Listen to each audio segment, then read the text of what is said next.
9h15 na Kinshasa, samedi et l'amour na bino banso bayi Kongomani, excellent week-end de partout à travers le monde entier na baninga ba kolanda biso na YouTube et pe baninga ba kolanda biso na TNT Bluesat libre débat manaka na bino chaque lundi, chaque mardi, chaque mercredi, chaque jeudi, chaque vendredi, chaque samedi à partir de 9h15 direct et rediffusion 17h30 émission na bino na nzela ya Singabo bengi biso bo pesi biso makanisi na bino pour que tout échanger autour ya actualité ndenge ezali o mesano na émission Nabiso, Nabino, le grand rendez-vous d'actualité politique dans la République démocratique du Congo. Maman na lisolo to kobeta lelo ezali grève ya ba inspecteur ya EPST nangonga lelo. Est-ce que solution ezali trouvé parce que ça Malokonde a convoqué ba ministre sectoriel, ministre ya EPST, ministre ya ESU, oui, a bengisi epé lokola parce que ba professeur des universités bango pe bazali na ba revendication et sengeli ko trouver ba solution natina ena parce que ministre ya finance ministre ya budget bazali qui peut associer na réunion yango. Est-ce que le lot solution ils allaient trouver parce que ba inspecteur le 8 awa ba sengela ki ba kende déjà na dissertation ba boycotté pour raison ya ba prime na bango depuis 2020 ba simbi yango te. Est-ce que l'état azokoyo kaka voya violence to voya ba revendication pour na trouver solution ba Kongomani budget mati. Est-ce que ça allait profitable na ba Kongomani nyonso? Est-ce que le lot kokipé ko interroger qualité enseignement le lot quel type ya produit oyo enseignant congolais bazali ko déverser sur le marché? Est-ce que bazali a même ya ko concurrencer na ba diplôme na biso o ezali pratiquement reconnu na système international? Est-ce que nous devons réfléchir sur quel mécanisme déjà sauver système éducatif ya République démocratique du Congo ne ngoti na pena ya moto ya toko sola lelo na ba Kongomani bazali na ngato zali na mwana mboka Joël Mbombo moko ya ba cadre ya MLC pe communicateur ya parti azali na biso elongo na ngambo ya Union Sacrée pe to zali pe na mwana mboka Papi Mouya o azali moko ya ba cadre ya UDPS pe communicateur ya parti pe tozali na Jean Wakengela moko ya bai cadre ya MSR pe communicateur ya parti ena pe tozali na mona mboka porte-parole adjoint ya parti politique envol ya Delice Sanga mona mboka Pistis Munteba ali na biso longo toko kabona na MSA pe danu ke fula na bosolo pe bosembo azali ko rejoindre biso sika na ko kamatana no mona mboka Pistis Munteba o azali porte-parole adjoint ya envol azali na communication très spéciale pour na mai etali manifestation ya les 13 opposition ezali komi yengela pona mai etali ba revendication bango bazali na yango ba koloba non na insécurité non na ba détournement non na makambo ebele to koyeba mutuya pe moboko ya likambango ezali ni lelo ngeni bazali komi yengela pona tina na yango Pistis Muteba bazali na 5 minutes pona mai etali communication ya marche na bino ya les 13 na tondio botondi mwana mboka na pesi mbote na ba Kongomani banda so de partout ba Kinois et Kinoises en particulier mbote na baninga oto kutenda bango na plateau na kosenga o lisusu merci pour pesi ngai baku pona na beta sete na marche politique oyo lingomba politique na biso envole la voie du changement na ba partenaire na il y a SID il y a LGD puis ensemble pour le changement autour organisé le 13 ya mois au Meya Yambo avant de continuer lingomba politique na biso envole la voie du changement to beleli na mongongo makasi pe to telemeli ba afre ya intimidation oyo ils na cadre ya intolérance politique oyo envole les victimes depuis un certain temps okolamisa awati na Mikolo Leki bilenge ou basutenaka la refondation du Congo projet politique autozomema na Kananga basala kangama ki na ba loko ya ANR pour être selon Redok ya ANR ya Kananga était bilenge wana bazali au côté du na bon côté de l'histoire te bon côté de l'histoire exact okolani samape na Union Sacrée qui président fédéral il y a lingoma politique na biso Fabrice Fwemba alaki assassiné oyo makambo na kata justice assassiné par de réseau et considération na ba clivage politique na Louisa na Kasai central na Mikolo Leki 2 jours passés et lengue na biso ya parti Lynx Umelonga azalaki enlevé et na mesure nazo bana oyo azali retenu dans le locaux ya ANR biso on veut l'avoir du changement tout télémédi ba affre et intimidation et intolérance politique Petosengi libération ya Lynx Umelonga sans condition parce que organisa été makambo ya intolérance politique makambo ya intimidation et za makambo to bundela na eleko eleki na régime passé eza na régime o te nde tokozala intimidé eza na régime o te nde intolérance ekozala parmi ba méthode ya ko confisquer pouvoir politique donc tosengi ete Lens Omelonga azala libéré parce que mon toki ko kangamate pona ba clivage politique akoki ko kangamate pona maloba kozwa akoki ko kangamate pona positionnement na ye ba congolais baza obligé de koloba oui au moment où ils allaient non ba congolais baza obligé aux la camp politique mon côté la démocratie veut que société civile les alliés opposition les alliés majorité les alliés ba congolais ici ka banso ba ko pesa maele pe bonya pour mboka ki alors pour la marche où nous allons organiser le 13 il y a mois oyo ils allaient suite à la déclaration commune au candidat président de la République honorable Denis Sanga là leader majeur et opposition qui le 14 avril pour soutenir et accompagner le peuple congolais dans la lutte au Rebi la cadre de sécurité grandissante à l'est du pays à Kwamou un peu partout où ils allaient l'œuvre il y a mauvais choix d'action et de politique publique du pouvoir en place vie chère aux caractérisée par la misère du peuple. Les Congolais vont vivre dans une misère qui ne dit pas son nom, dans une misère criante. Paix pour le processus électoral où ils chaotique. Dans Makambo, où ils allaient lutter la population, les leaders où Natangiawa, le bien était de demeurer solidaire en termes d'idées et d'action pour soutenir la population congolaise dans la lutte ya combat newana. Ya motobe libana bandeko ya basi, mibali, ya chango, ya moamba, pe na lukunga aussi kanga na zone kuna précisément na Kitambo, boya et belé le 13 août. Et vous avez des itinéraires. Itinéraire ya liboso vous avez la Super Limba, bandeko ya chango, bandeko ya moamba, bandeko ya funa ba kusangana na Super Limba, ba okita malembe ti na triomphal. Deuxième itinéraire, ils allaient na Arrêt Sakombi, avenue Benteke, bandeko ya lukunga to kangamawana, to kita malembe station ma campagne, to kiti malembe Kasavo Bouti na triomphal, to kusangana elongo wana poto loba ete mboka Congo ezali ya côté kate, mboka Congo ezali ya kata beteni neteni te pona sokolandi ete balkanisation dans le cadre dans un avenir probable était tongolomiso bazali na objectif au kata mboka na feteni ya pareteni les lots balkanisation comme le Cambo et comme le roi Tacite pour être plus de 320 jours Bunagana est occupé par du service non régalien ce côté là était la Bunagana on a ce qui taxe na pour futa maka on a été les lots quoi ça va commander le futa maka le gouvernement congolais il faut par une administration parallèle.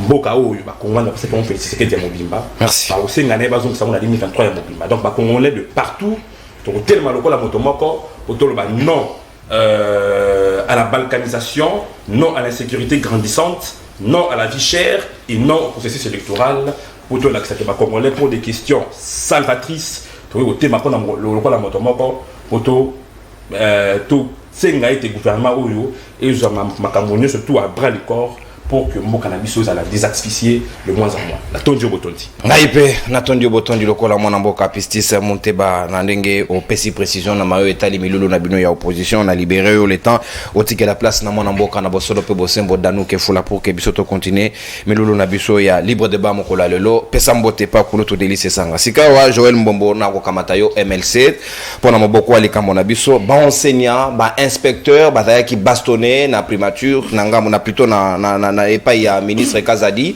parce que bakenda ko revendiquer o ezali ba droit na bango balobi entre Gilles Alingeti nande ko Kazadi bazali ko ndongwana pona tina ko ebate ko pesa bango mission na bango 3 ans durant ba presté mais ba ko zalo mea na bango te sama lokonda ye ko s'inviter mokolo ya lobby ba sololi autour pe ba juge décision que ba résoudre problème wana et voir même les professeurs des universités baté bango pe na kati ya loena est ko ki ko lobalelo que gouvernement zo kaka soki bato babimi na nzela ba revendiquer nde ba pesa bango lo mea na bango pourquoi ça m'a attendu 3 ans durant pourquoi Ayako s'investir davantage pour que solutions à la trouver.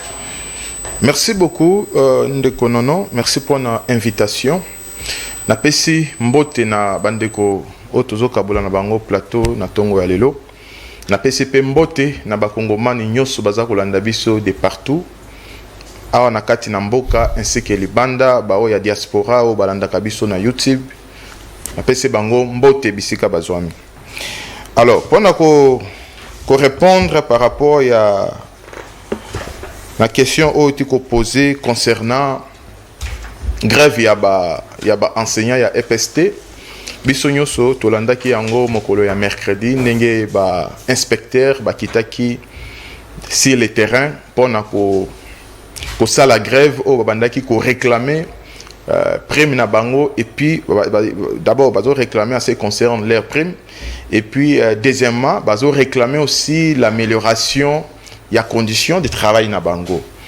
Bon, moi je crois que ce n'est que normal. Eza légitime que ba réclamer parce que eza na ba droit na bango.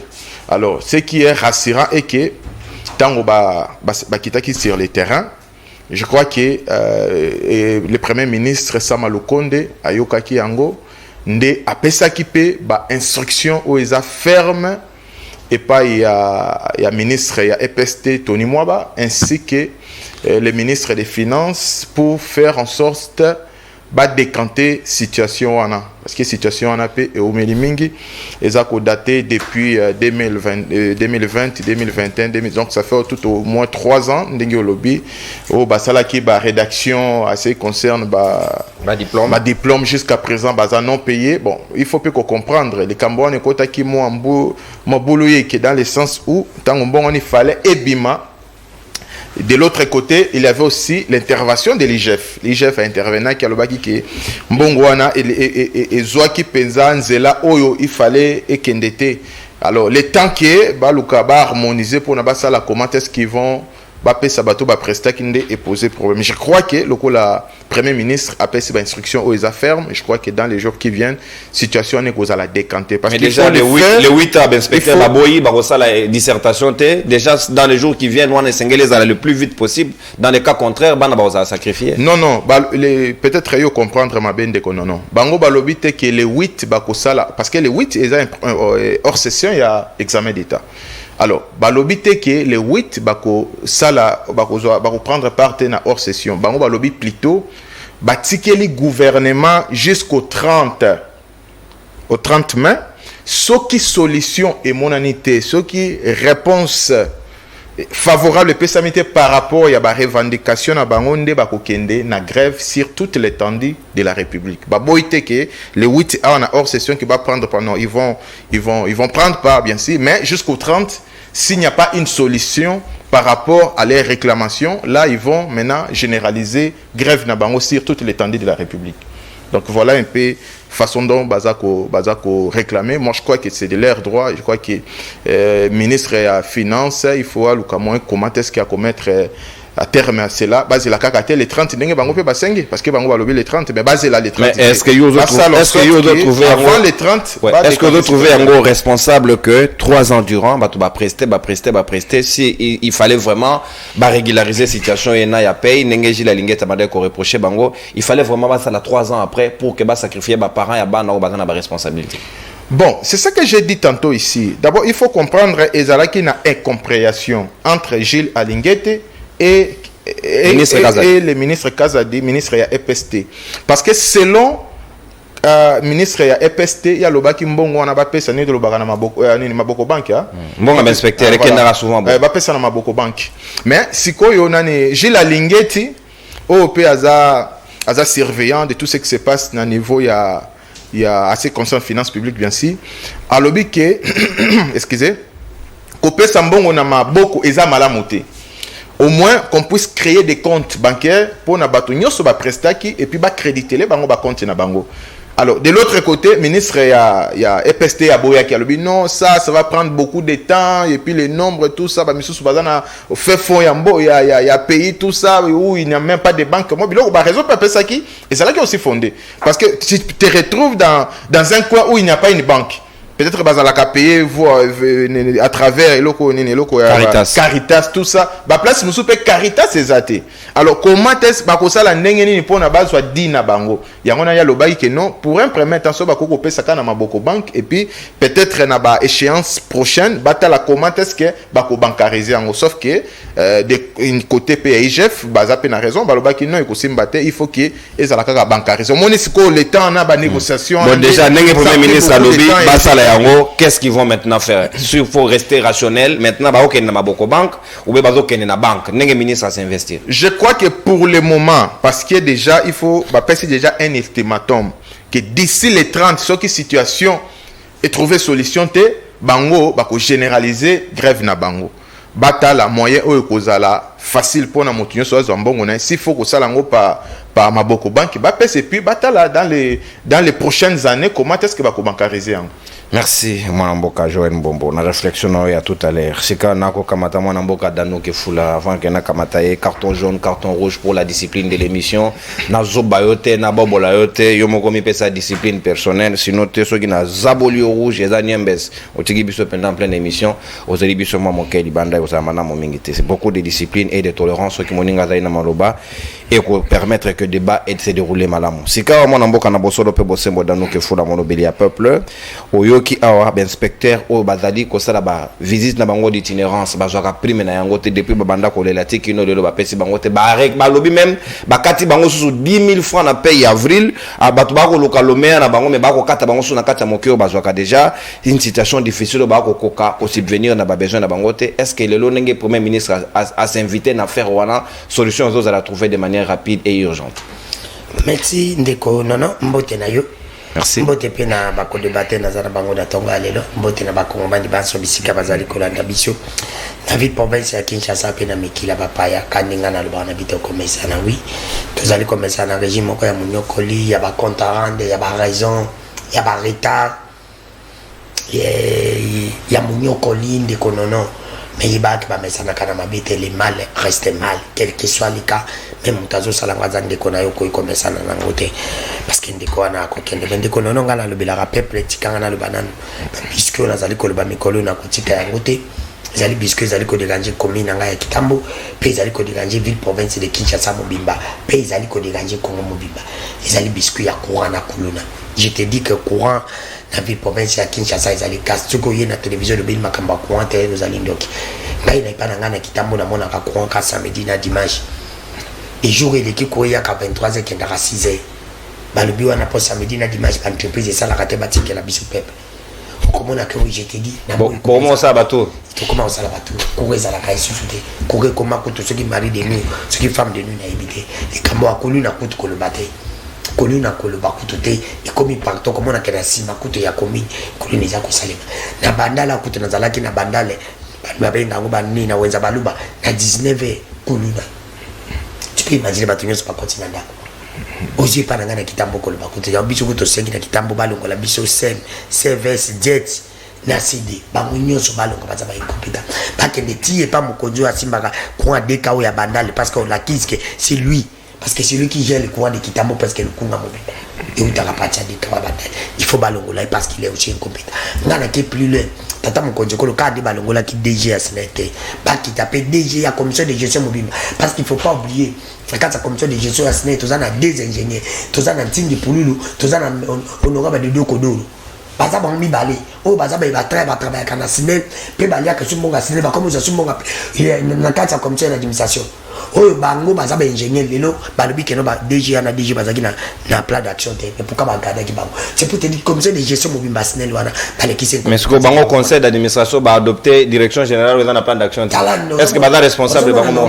c'est pour te dire yanga na bini ko banko dunyo so wana ndiko nono il faut ba kende pour habiter na côté non so ko mona bango exact chemise nango mona ngoto merci koluna to sengi na des gouverneurs incompétents jikoko ngobila pape sa biso solution wana na Kitambo mamona ko kite pas pape to kilala ape sa biso plabe ya benga kinga ya lobi ko tanga ko mona mais koluna c'est lui comment se na tangi était mais koluna c'est lui parce que oui que c'est banan banga bita ba gouverneur na ba commune c'est tout le bourgmestre na commune ni na ensemble ça là bango nyo sur 24 communes ba incompétent total bakulu nezo ça ma banzo ba planning pour passer la pour passer ça kulina c'est pour te dire que na bosono pe bosembo pe musu na kosenga na matu Samuel afuta nyongo ya mais afuta nyongo te matu Samuel babio sonnerie à téléphone là matu Samuel mais on combattre matu Samuel n'est pas un homme de Dieu il faut pas dire ça c'est pour te dire que matu Samuel ngasa doit des réponses alu kande bisa pe ça biso belema ceux qui doit des réponses aya ngara ko ya bayi aya pe ça doit des réponses si ya solo ezali bongo to le katika bande le kabarezo ho zana mbongo mingi ne mutazana mbongo mingi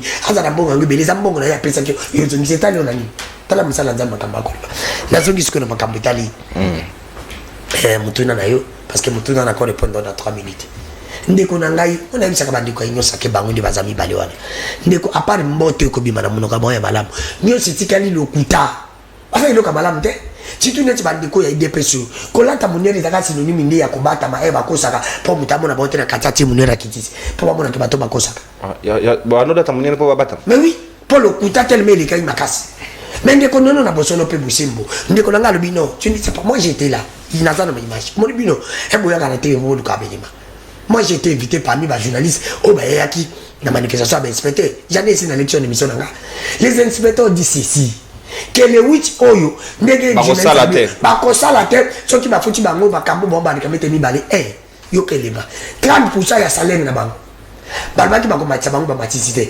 30% ya prime na bango bazone kame deux choses 30% ya salaire na 30% ya prime oyo balakaki bango prix grave encore na ba 10 000 francs na bango oyo balobi bakati bango bayebi te ba 10 000 francs na yebi susu lelo ezaka te bango te na yo pe fonctionner bakato na bango était sur ma carte sur ma promesse qui un message est bien je bisayo ba ko carte bilezo de bazo kenda ka balé balé ça va fonctionner papa je suis journaliste c'est ça aussi la grandeur des journalistes avoir les éléments chercher les informations ayebi yango ndaza wana mutaye merci ke ba ko carte ayebi moi ça fonctionne ba ko carte ina mo oh bataille merci ça va fonctionner la ibite bataille ça va fonctionner mais na ça fonctionner c'est pas dit très bien. C'est pour te dire que bako kata yepe na mo 10 000 faut qu'on t'a pas. Pas tout même la banque a binu za bangote. Bon ba pesa nganga o bazoka. Nana kati. Pe ba lobby na bakote mo ngo okendo. Ba lobby bien que Kabila nde muta blokaki. Mais Kabila n'est plus au pouvoir. Olongo ni Kabila boyo ko mobité Pepe Luka manda blokaki. Pepe Luka n'est plus premier ministre. Mais plus de 3 ans aujourd'hui vous ne respectez pas vos accords pourquoi? Qui vous a empêché de respecter les accords que vous avez signés vous-même? Encore à Bibo. Aujourd'hui, les continuent mon régime n'a pas raté. Moussa n'a pas raison. Ce qu'on t'a plus grave de qu'on a raison, c'est ma candidat bisosima. Donc raisonner ngana. À l'époque, à Kabila, quand nous étions encore nous à l'opposition, parce que tout le monde a fait l'opposition contre Kabila.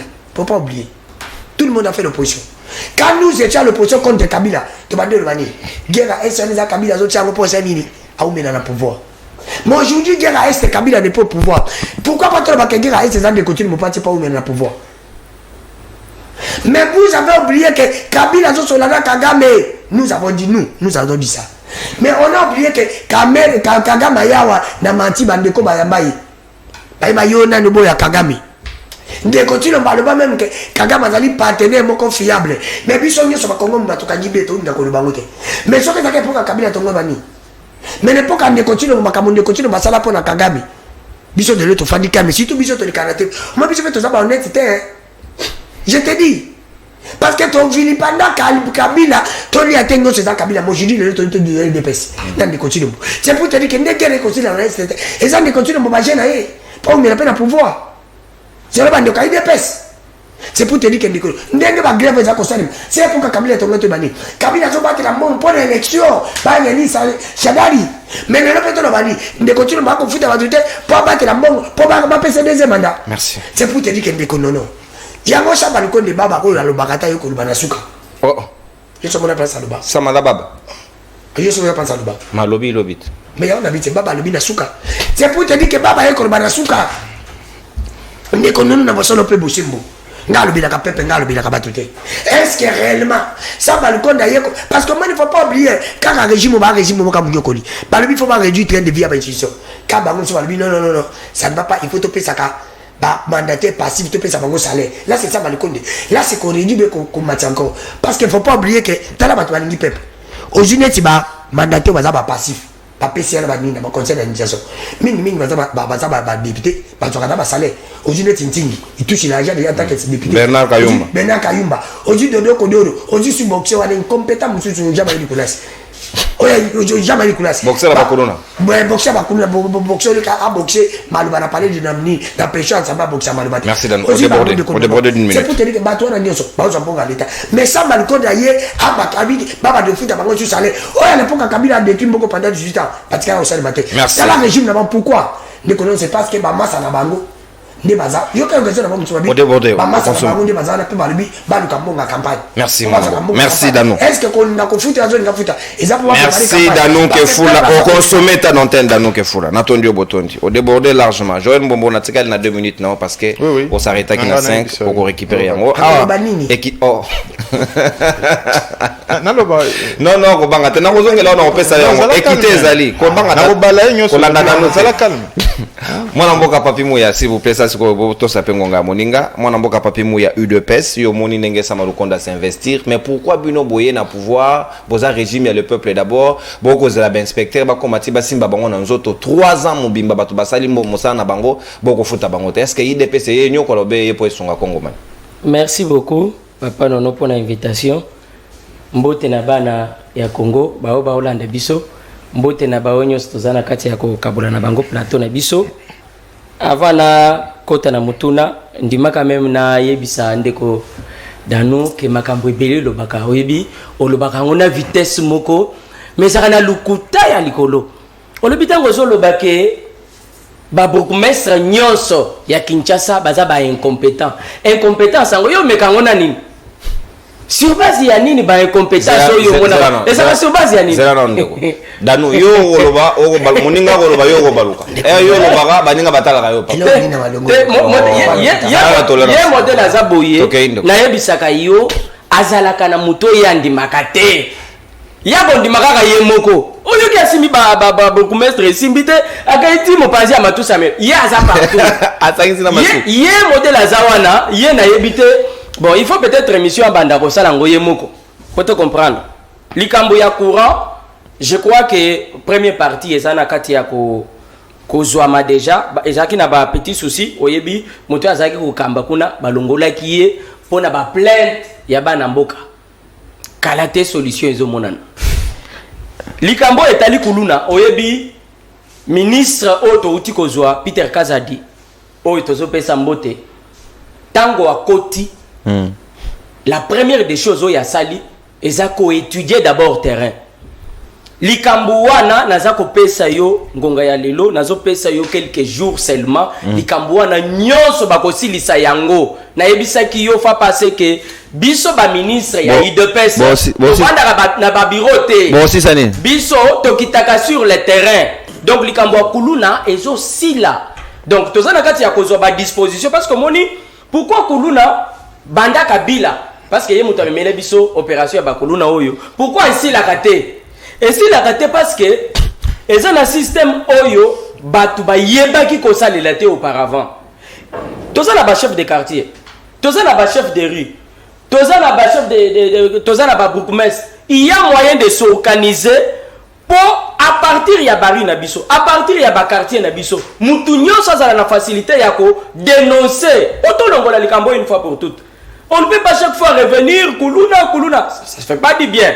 Donc je crois que position au moins Namboka Peter Kazadi a zui. Est-ce qu'il a des moyens? Est-ce qu'il a des moyens makoki ou permettre à responsabiliser plutôt ba chef de rue na ba chef du quartier bazala à même ya ko remonter information. Na yebisio que musale za na kati ya ko salim.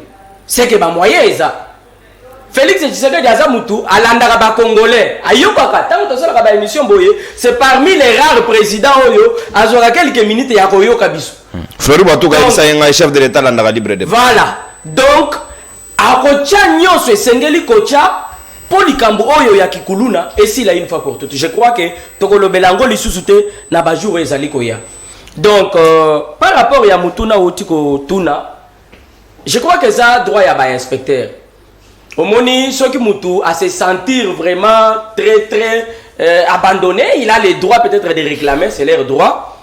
Mais solution, ils allaient qui trouver rapidement. Outi Kolobango, premier ministre, oya yokaka pe au moins différence toza nango même si bato mususu bakondima lelo te ke gouvernement oya sama lokonde eza gouvernement oyo yokaka mais sur les champs makambo ezo salema ezo teye biso nyonso omoni ba inspecteur ba réclamer directement président de la République à instruire premier ministre na tour na yepé a bengi ba ministre baza concerné pour na koyebisa bango que vous avez le droit de tout faire pour qu'il y ait une solution. Je vous informe, dissertation est ça le 8 mais lobby ministre Tony Mwaba oyaza ministre ya EPST azalaki et pas ya ministre Nicolas Kazadi pour na koyeba na lolenge nini esengelaki ko trouver solution. Est-ce que Gilles Alinguette a autorisé bango? Le problème est ça na niveau ya Gilles Alinguette parce que Gilles Alinguette soki abandaki ko boya ezalaki kaka na ndenga ya ko protéger misolo ya l'état. Il n'y a pas longtemps touti ko lobela wa ba détournement et salamaki ezana kati ya ko salema. Donc bango nyusu tozo ko découvrir que volonté eza ya ko bongisa makambo. Volonté eza ke mboka na biso ekende liboso. Mutu moko te aza na besoin ya ko détruire. Donc ba inspecteur solution ezwami déjà. Je crois avant peut-être le 8 parce que ministre azalaki kuna lobby nako bima apesi déjà moi idée à lobby souci eza dissertation eleka et ça les manakimia. Je crois avant tout comme délai au bapesi solution komonana. Donc nazo réservé ba minute nanga na lingi ko baby sango mingi te pona likambo solution eza déjà sur les champs. Je vais revenir na prise de parole ya Balami Bali. Dano yo ko beta liboko bongo likambo baninga yo ko beta liboko. Est-ce que tout no va beta liboko? Pas de chance. Payer la chasse. À ce contredit, il n'est pas de witch comme moi, mais il y a des cas de salabilité. Ngana pesi précision na lobby ministre ya EPST azalaki et pas ya ministre ya finance lobby. Ngana pesi précision. Non, à contredire yote. À contredire yote. A lobby que yona Joël nde bozana version. Ngana pesi ende précision. Moto mutazana na basource na. Non, na kozongela. Na ngona ko banga. Non, c'est là na pas information bien. Dano, il faut pas menacer Joël, c'est bon. Ozana ba info te. Ozana ba information. Merci beaucoup. Botike la Jean Wakengela Sukoi tana et l'antenne et sengel bo respecter yango. Mwana mboka yo ki situation d'inspecteur ba leli ba comme même basimi bango na nzoto sama lokonda lui c'est nom de quoi lui et même chef de l'état mota à s'auto saisir en avance ndé à instruire sama ndé abeng ba ministre sectoriel. Est-ce que boende sengeli mboka yekende ou be sengeli moto na place au batier asala musala ndenge longo bani? Mbote ndeko nono mbote na bako débatteur na ngai ya mokolo mwa lelo mbote na ba diaspora o bazwaka libaku malamu ya kolanda biso na tolingaka mingi beaucoup plus ba orientation na bango ba critique au moins ba ligne de conduite ba pesaka biso parce que biso ba eto koleka na télévision tozana mayele te na ba koleka bato ba kolanda biso en tout cas coup de chapeau pour ça mbote na équipe nyonso ya technique. Et lelo ba image kitoko ba kolanda nandako ba komona que les techniciens sont à la hauteur de leur travail. Ndeko nono avant d'entrer de jeu na kota na makambo tikoloba je pense que nos amis de l'Union sacrée des enfants prématurés politiques et aux fausses couches ba otiko sala le 29 je pense que ils doivent comprendre une chose. On ne gère pas sous prétexte et on ne gère pas avec des lamentations. Nous sommes dans un régime plaintif. Nous sommes dans les régimes où Boyende Koyame, vous n'étiez pas bien préparé pour gérer la République. Ousti Kotanga, 5 ans Mobimba ici, bilan la Bango, c'est Joseph Kabila. 5 ans. Tu vois comment on a les sous-sous. Tant qu'on a pas sur parole, beaucoup de nos problèmes d'insécurité, Moninga a dénoncé ce qui se passe na niveau ya Kitambo.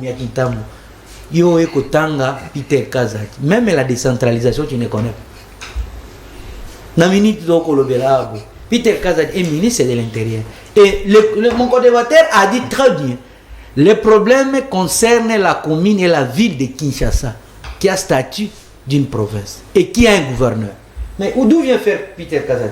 Parce qu'à son sein, gouverneur a ça la réunion de sécurité. Il n'est pas dans la ministre de l'Intérieur. Il n'est pas dans la ministre de l'Intérieur. Peter Kazadi, il fallait nous dire que non. Peter Kazadi, par exemple, à Talibilo, dans la province, a petit rapport à qui des droits. Ah, est-ce que vous habitez conseil sécuritaire de la commune?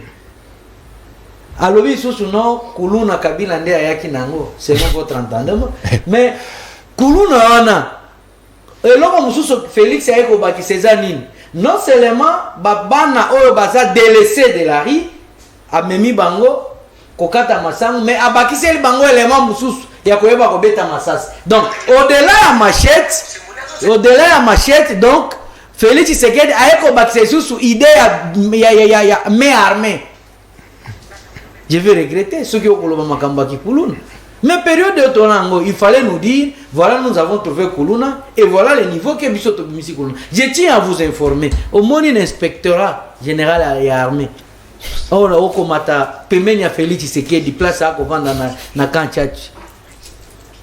Bako boma batu na balabala parce qu'il y a insécurité courant exaté. Voilà, c'est toujours Peter Kazadi. Il faut faire la responsabilité. Et aller dire à Peter Kazadi, tâche nae akwe kosala. Tozongeli magambo ya o toko lobela magambo inspection de konono.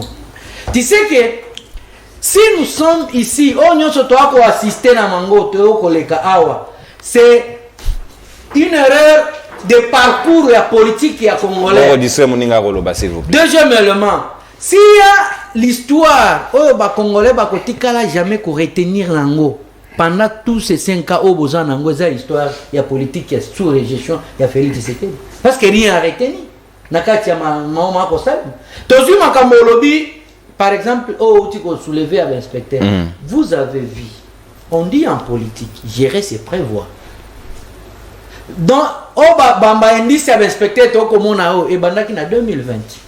Donc, pendant tout ce temps, Félix Tshisekedi na abaneka ko vendre sans qu'il a instruit exécutif pour battre la makambo inspecteur.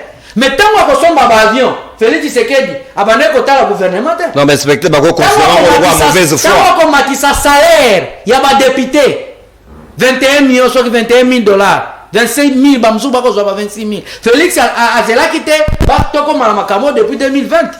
Tant toko mona ba palissade de somba maki.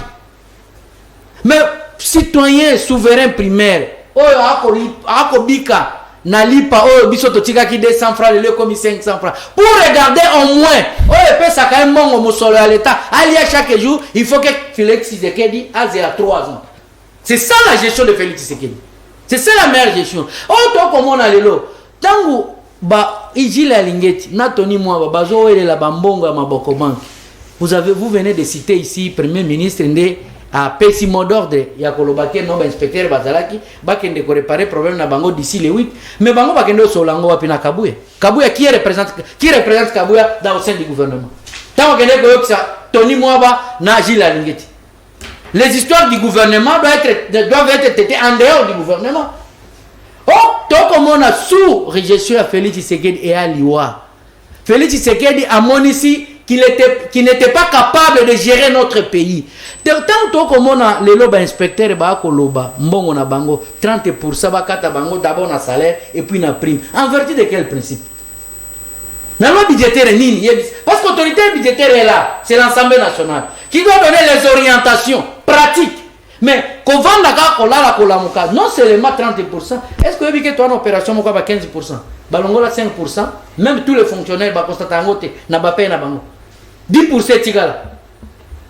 C'est nani c'est ça que ceux qui c'est nani c'est ça. Ba ko vivre na nini? Muto ka retraite na 20 000 na 2 000 dollars. Et puis on kata chaque fin du mois. Si comme mongo wana, tant boko lo bake bokata kabato. Escroquerie frappeur. Il y a liboso to comme on a régime de frappeur, c'est le régime en face de nous. Ceux qui bango bazala qui vraiment ya mutuya ya koloba ete ba eko sunga po kongo kende liboso, tout ce que nous sommes en train de voir. Oyebi ki eloko mususu na oyo ke la sama maweza nini. Tu sais qu'à l'époque de nous, soi-disant, à ce temps-là, il était ministre des Sports. Oyebi eloko sama longa na pouvoir. Pona.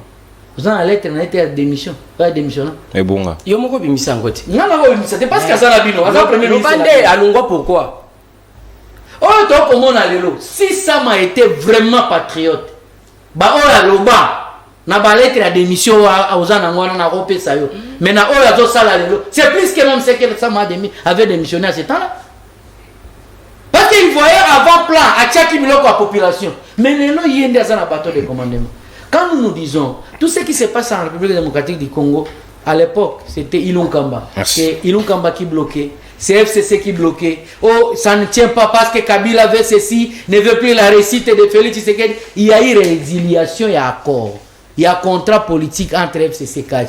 Aujourd'hui, oh, ce n'est pas encore Sama, ça devient Félix Tshisekedi. Les problèmes sous gestion de Félix Tshisekedi et Zangana Yote. Les problèmes de Félix lui-même. C'est lui-même les problèmes en République démocratique. Merci, Tant qu'à se ressaisir comme un président de la République, Milelona Milelo sur tout le plan, dans tout le secteur. Merci, mon amboka Natondi Obotondi. Sika toko kota na deuxième dimension libre de banabiso, bayi Kongomani bo recharger ba crédit na bino parce que na suka na kotike na bino nzela ya singa samedi tozaka un peu plus na bapel parce que tozaka na moins marge ya temps. Donc bo recharger ba crédit to kotike na bino suffisamment maloba parce que opportunité pesa medibiso to mais quand même comme ça la évaluation il y a niveau d'études il y a ba congolais les lots enseignement primaire, secondaire, universitaire parce que ba professeur des universités pe bazali concerné natina yango na décision au samalukonda utuko tout à l'heure mon amboka Joël Mbombo c'est vrai que ça la recadrage est-ce que le lot babi niveau d'études il y a ba congomani ezali vraiment au rabais est-ce que ba situation il y a ba grève intempestive répétitive est-ce que ezali ko permettre biso penza to joie qualité ya citoyen ya malamu azali très bien formé à même ya ko déverser sur le marché du travail à défendre valablement ba papier naie o ya utuko kamata na kati ya mboka déjà bato esengeli ba évaluer bato ba la rédaction ba diplôme bazali ko déplorer situation ya travail na bango est-ce que nous-mêmes nous les mettons dans les conditions il y a qu'on revoit système éducatif na biso o ezali presque en faillite lelo o esengeli ko ça la toilettage qu'on revoir qu'est-ce qui ne va pas pour nous retrouver la bonne solution comment faut-il procéder quant à ça merci beaucoup Ndeko Nono. Alors ndenge lobi yomoko permettre ngana rebondir parce que naoki makambo belé awa o ba bandeko bazo maîtriser penza makambo ngo bien te. Je vais quand même rebondir pour la question na éclairer l'interne de la population.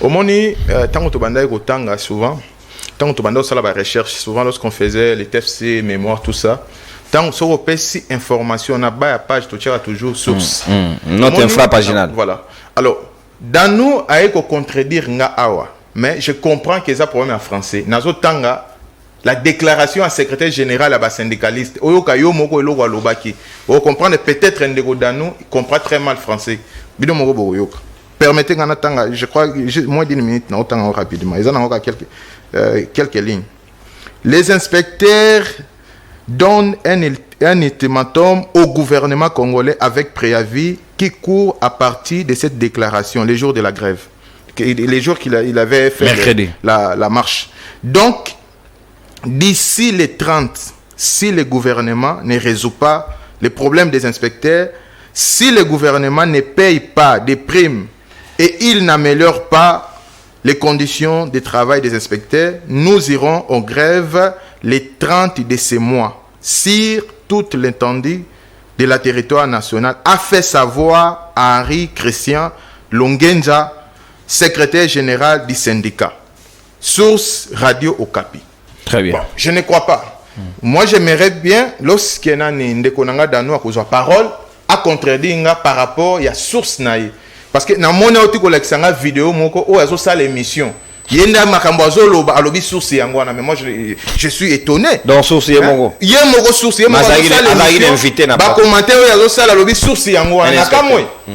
Moi, j'aurais aimé, après ça peut-être version, il y a des syndicalistes. O baza ko déclarer que non baloba ki tel ngana pesi source na Radio Kapi bandeko bazolanda biso soki pe bazana tembe ba beta kaka na Google balandela ngo bakomona makambo na pesi donc c'est peut-être un problème na comprendre ndeko dano ça problème ya français alors par rapport ya nini ya ndeko nanga ya Kabila c'est ça ya PPRD MSR ndeko nanga comprendre très mal Sensap alobeli Sensap de manière abusive sans toutefois comprendre Sensap ezanine et la caisse nationale de sécurité sociale, choses comme ça, pour fonctionner et agents de l'État. Ça, c'est plus pour les agents publics de l'État. Alors, les 5% c'est faux. Sensap Akupaka, 3% les mois. Pour les agents actifs. Pourquoi? Tant que vous avez retraite, na âge à 65 ans, 3% au bandako pesa tout au long de la carrière na yo. Tant que vous êtes retraité ou comme agent passif, bako bandaka kolongola mbongo wana nde ubanda constituer rente na yo o ko bandaka kozwa. soki ozali te mwasi no tikala mwasi aza na vie akozwa soki pe yo na mwasi boza te bana baza bakozwa mbongo wana c'est ça yaza ko comprendre ngo na marque mabe alobi bakataka 5% bakenda kopesa soki eloko ni je ne sais pas moi non là tu as mal compris Sensap eza pona ba agent public de l'état ba travail plus si à ce qui concerne ba fonctionnaire na ba structure o eza na ba budget d'annexe ça n'a rien à voir avec des choses que yo oti kolobanaka na esika oyo alors na revenir par rapport il y a question au tu poser par rapport à qualité au rabais il y a enseignement na biso bon à ce qui concerne problème le problème c'est quoi nous devons comprendre des choses parce que biloko misusu baza ko linga ba imputé ou soit bati yango na charge il y a président actuel ce sont des choses que lui il a trouvé Natango Kabila c'est là où toute chose a commencé rabais bandaki Natango Kabila parce que il faut se poser des questions tant Kabila Zumboka a constitué à Tonga combien d'universités. Il faut se poser cette question. À Tonga, combien d'universités? Est-ce que tu as une université où est viable? Université Mapon, c'était sous Kabila. Mais sous Kabila, mais ça privé. Et ça y a matata, et ça y a l'état. Non, non, excusez-moi. Et ça y a matata pogno à Tonga. Et ça y a l'état. À part kaka inikin o na bo mususu ya kutaka banda ko chaka couler ainsi de suite bazo ça va servir. Bino boye bo réhabiliter. Mais batikala ko Tonga université te. Alors, ce côté au côté na Google au meki ko beta ba meilleure université na même na d'Afrique même d'Afrique centrale. Peut-être au monde il n'est qu'aux alatés. Exactement. Parmi les 200 universités. Ce sont des réalités OK, président de la République a hérité en haut. Mais pour le moment, il n'y a pas longtemps. Je crois aujourd'hui on est vendredi, je crois si ce n'est pas lundi ou mardi. Bon moni o asali na IPM. Comment est-ce qu'il a réhabilité et comment est-ce qu'il a construit? Bah homme aux moderne. Oh, écoute, ils ont ba cuisine, oh, écoute, ba salle de bain, donc tout y est. Mais avant c'était pas comme ça. Bah étudiant ba bandaki ko lamba na ba sia banzete. Bah étudiant ba zo lamba na ba bisika moko ba installation hygiénique moko précaire. Mais maintenant ce n'est pas le cas. Nous devons reconnaître ça. Donc ceux qui ont koloba makambo wana, je crois que c'est une question et ça problème, il y a manque de formation. Moi je crois à ce qui concerne makambo il y a niveau de il y a niveau il y a qualité. Il y a enseignement il y a qualité à éducation il y a bandeko na biso. Le problème est que ce sont des choses que le président de la République a hérité. Il est en train de travailler de faire en sorte à y remédier. Mais pour le moment, ça reste beaucoup de choses à faire. Il y a beaucoup de temps qui chez moi au de l'université on a inimba. Déjà parce que de façon holistique pour que tu résoudre, tu comprendre, tu dégager ba piste de solutions aussi relever ba bisika aux autres la mala moming. Surtout aujourd'hui enseignement de base, enseignement primaire. C'est vrai que chef de l'État hier le lot a appliqué article 43 mobile coli conjoint ali ko consacrer gratuité enseignement de base, mais celui qui sur le plan qualitatif au il y a beaucoup à redire dedans au moment que bano bako bimawana bazali na ba incapacité belé surtout ceux qui ont une infirmité intellectuelle enseignant na bazali dépassé en termes de nombre na carte de classe moyen basta la suivi à banésalité c'est beaucoup de choses à la fois comment dans cette situation to ko résoudre yango pour que tu proposer ba solution ou sauver le système éducatif na biso. Bon, le problème il y a gratuité de l'enseignement où ils ont tiré socle dans article 43 constitution na biso ezala qui d'abord ce qu'on peut comprendre comme essaye. Au moment où aux banda eloko les premiers pas ils ont la facilité dans toutes choses même yo tango banda qui classe tout ça premier pas ils ont compliqué même tango banda qui présenter ba émission au début c'est toujours compliqué. Alors à ce qui concerne la gratuité de l'enseignement primaire nous devons comprendre ça comme ça. Donc tous un problème réel à ce qui concerne la quantité. Aux homona il y a un problème sérieux à ce qui concerne la quantité. Au mona école les a mouké ou classe les a mouké mais ba élève baza ebélé. Le fait que les élèves basés belé dans un espace où ils ont moqué, cela pose aussi problème, il y a communication. Même si les professeurs ont communiqué, au moins compréhension déjà posé problème. Ça crée des problèmes. Au moins tenté peut-être à poser des questions, peut-être à poser des exercices ainsi de suite. Là, au moins, je me rappelle même dans le rapport, il y a des gratuité, on a relevé qui ont un problème, il y a quantité. Quantité élève mais je crois que au fur et à mesure des choses avancent je crois que problème wana et cause à la palier et puis solution ko pesa. Mais pourquoi pas botango comme prioritaire? Par exemple, ndenge matata ila biso programme il y a 1000 écoles par an au petit de mona kango na concrétude bino pe boya na programme moko bo éclair bo par exemple na Kinshasa pour cette année on construit 2000 écoles pour nous résorber ko désengorger ba salle de classe. Question de avoir un peu de non qualité. mais à ce qui concerne les écoles ba école et tonga mi Kinshasa. oui ba école les a tonga ma ba école les a tonga mais peu partout. Je saurais pas te dire que non ils allaient bo tout ça mais ce que na EPST ba ko biso que non na tel endroit ba école les a tonga et puis jusqu'à présent et ça qu'on continue ko tonga ma. Alors tina commune j'ai dit que jusqu'à présent ba école ba za ko tonga.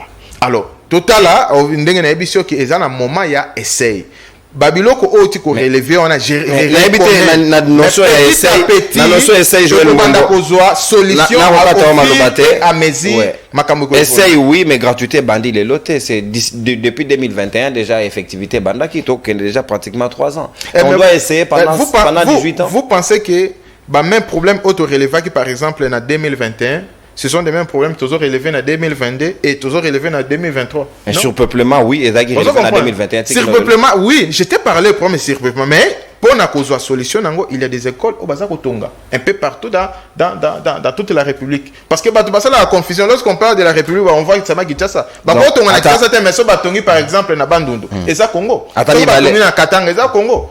Non mais il faut aller kende na EPST ba kopesa ba information par rapport à moi je suis pas de l'EPST. Merci. Merci. Non, la information par rapport. Ça n'a rien à voir avec l'émission. Considérez ça on dirait on était en train de changer. Ouais, je comprends mon cher. Merci. Sika na bosolo pe bosembo danuke fula. Siko yo moko yebi situation ya éducation na biso, c'est-à-dire comme ko ko benga ba expert pour ba ko expliquer biso parce que biso no soto yebi que depuis makambo examen d'état vers des années 90 béba et Sengela qui normalement tous avec conscience avec priorité to ba que sur ngo boma jeunesse ou bien avenir yambo que Sengela ko boma on a système éducatif et le bain savant et dali vraiment l'urgence pour la RDC to meka ko sauver secteur wana so to ngito za na bakambia malamu lobby le loto ko le là-bas des tourneurs sûrement ba ko uta na système oyamabe ndeza ko permettre bango ba un environnement favorable. Est-ce que to ko tia priorité sur l'éducation pour un Congo meilleur ya lobby? Oui, non, la personne peut bosser, je te dirais oui, mais régime oyo, bazali bato balingi peuple te, bazali état moyini pour prive. La personne peut bosser mon gars le bilaka peuple. Bazana combien de ministres? Bazana plus de 5 ministres, je crois dans le gouvernement. À cause de 58 si je me trompe. Gratuité d'enseignement bango bato bachango. Kabila était moyini. Bango bana be batangela nga 2 ministres na bango o bango ba bana ba batanga l'école gratuite. Kaya bango moko D c'est pour te dire que mon ngai ngaso na komi mokonzi na mboko pami balwa na osala soko mokonzi mwana na bana na basi no bakofa na pototi fo batanga ba fanda po ba mona pasi ba matisi bilo na bisha na wenze ba bebisi ba ekona basa lo kwa Kabila bana nenyoso batanga na Congo po ba boncha be kona biso babo ba kitchape bilo na bisha olia bango basali yango. Maintenant, Joël Mbombo, il nous dit ici, nous avons un problème de français. Oui, nous acceptons nous autres, que nous personnellement, moi j'accepte, j'ai un problème de français. Mais moi, toi, tu comprends mieux les français, et plus que nous autres. Nous connaissons Nathalie ici, souci na otangi comme radio Kapi. Mais dans la souci, c'est radio Kapi. Yo, mes spectateurs m'a contacté. Alexis n'a pas image. Dans le souci, na yo, na la groupe. Na ko bandelo de bandi, pour mes akini il faut yoka. Nicolas Kazadi a des problèmes. Ministre EPC assez assigné qui pas qu'un budget l'équipe problème qui bloqué par Nicolas Kazadi d'abord qui finance parce que pas quoi qui processus ou un procédure on déjà c'est Nicolas Kazadi ministre a problème même déjà qui ont bloqué mais toi tu ne sais même pas tu viens n'a pas essayé j'en ai tout ici n'a pas rencontre n'a pas journaliste n'angai. Mais au moins on est d'accord avec toi à ce qui concerne l'ultimatum. Montre source, voilà selon ma syndicat, il n'y a pas de problème. Là, c'est d'accord. Oui, on attend l'antenne. C'est pour te dire que c'est le 8 balobi, ceux qui te parlent de la dissertation. Non, c'est faux. C'est faux. Joël souffrait. Et là, t'as l'antenne. D'accord. On met ça. Mais tu as la population on a pesi au source. Mais on a dit au président qu'on a la source. Parce que yo président sur radio capi, mais là ce qu'on a souci. Et par contre, quand informations dans Zakana. Ça reste à vérifier.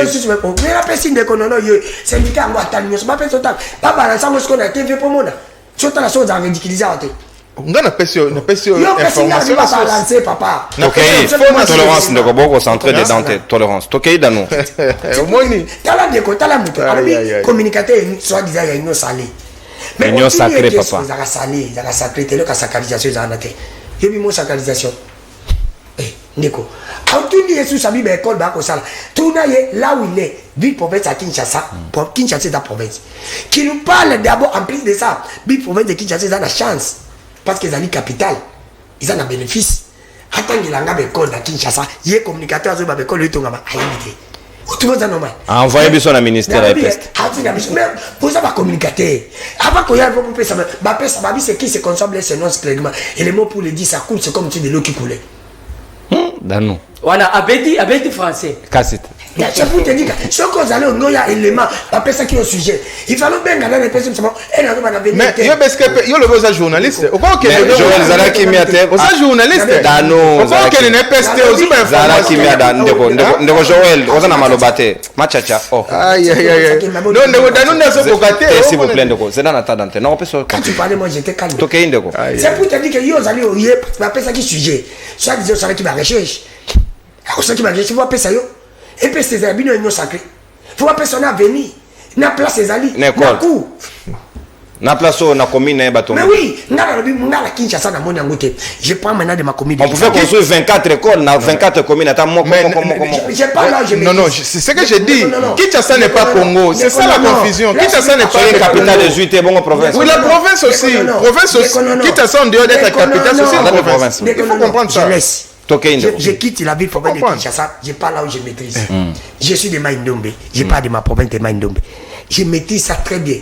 C'est là où je suis né. Parle-moi dans quel village? Obati, Bokoro, Koutou, Nyoki, Loba, Semenoa, Isaka, Tolo. Na 145 territoires, il y a des écoles dans Otongoma. Na suis la province à Kwango. C'est là où j'ai étudié aussi. La bande de ville, je connais. Na Kouil, attends de l'angaï. Patomia Mnambukadi. Na Bakata. Qu'on a pendant le régime à Félix Badozo et l'autre. Depuis le régime à Kabila, tout ça, c'est le côté, c'est abandonné, c'est abandonné. Si comme ça, c'est pas qui parle. Mais muzito wa mutabandunduti. Bon tangira muzito c'est muzito dans modèle pour ngai. Ukatinga leo nakoya tanga muzito natanga bamba. Kimbuta zaki mutabandunduti. Il n'est pas modèle pour moi. Bon Kimbuta. Il n'est pas modèle pour moi. Ba sai ba tabandunduti. Mais Habib ils sont pas modèle ba kisana ba kiesus. Namboso Obamina. Namboso. Ba ngoso metanga nyanga. Pitani nyoso wana. Eso ngal mélange na ko na plateau ba ndotaje. Kabila pesa ba moment nyoso donc rien fait. Ba ça ba ngona ba batakasai.